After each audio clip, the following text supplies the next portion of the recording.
Then at about 8:23, you see a woman bring in the table in question that has been the point of Mr. Giuliani's 90-second clip. She's pulling it with one hand, and she sets it down. There's nothing underneath it, okay?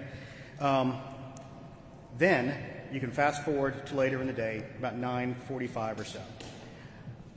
Everybody there are two groups of people there. There's cutters and there are scanners. What happened was the cutters began putting their stuff away because everybody was under the impression they were going to get home. We have discovered this. So they start putting covers over the cutting machines and everything. So then we see also, while the monitors and the press are still in the room, they bring out the carriers, which are normal absentee ballot carriers.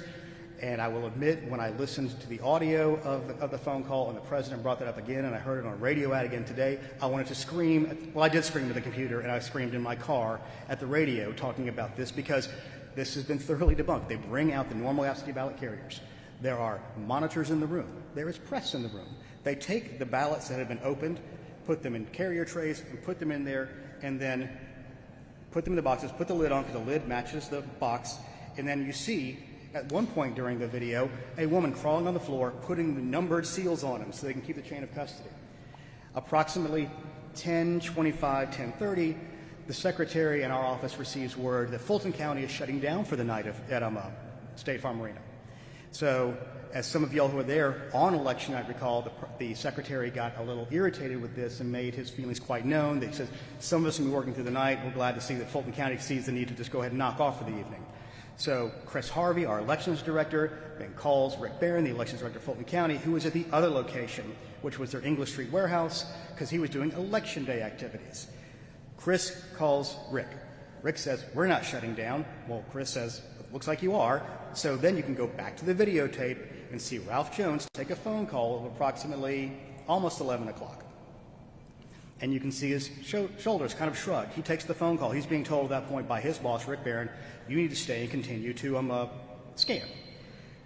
So he hangs up the phone. He goes over to some boxes, puts some more seals on them, because obviously, if you watch the videotape, many of the people that are there have been there since 7 in the morning.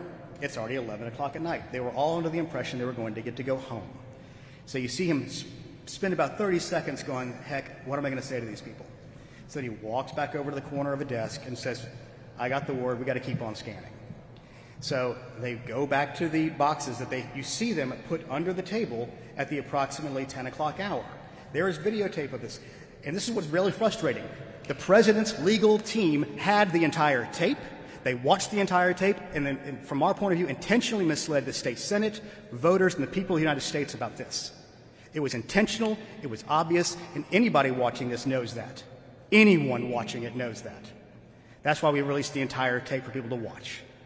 So there's this claim that was done. So they pull those out and begin to scan.